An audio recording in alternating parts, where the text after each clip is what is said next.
چنانچہ کتابوں میں واقعہ لکھا ہوا ہے، امام ربانی حضرت مجد علی ثانی رحمۃ اللہ کا خادم تھا، نیک انسان تھا۔ ایک دن وہ آیا، حضرت میرا بھائی بس آخری لمحے میں ہے، جان کنی کے عالم میں ہے، اگر آپ مہربانی فرمائیں اور اس موقع پہ آ کے اس پہ کچھ توجہ ڈالیں تاکہ اس کا خاتمہ بالخیر ہو جائے، اچھی کیفیت کے ساتھ اس کا خاتمہ ہو جائے۔ تو حضرت نے دیکھا کہ یہ خادم ہے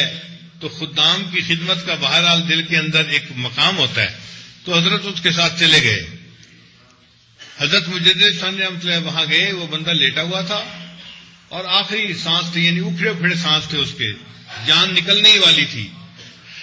حضرت فرماتے ہیں کہ 1 گھنٹہ اس کے پاس بیٹھ کے میں نے اس کے دل پہ توجہ کی اور اس کے دل پہ کچھ بھی اثر نہ ہوا،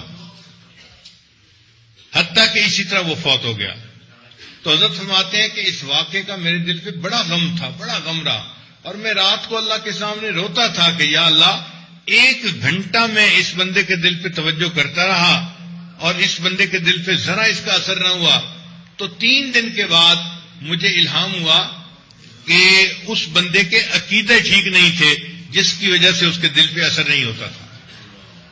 تو فرماتے ہیں کہ جب میں نے تحقیق کے لیے کہا تو پتہ چلا کہ اس کے دل میں صحابہ کا بغض تھا اور وہ سب و شتم کی باتیں کرتا تھا۔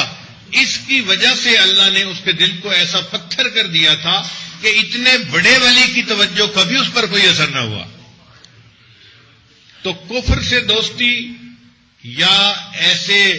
فسق و فجور سے دوستی، یہ پھر کئی دفعہ دل کو تالے لگا دیتی ہے، پھر وہ تالے نہیں کھلتے، پھر اللہ ہی اس کو کھولے تو وہ کھل سکتے ہیں ورنہ نہیں کھلتے وہ۔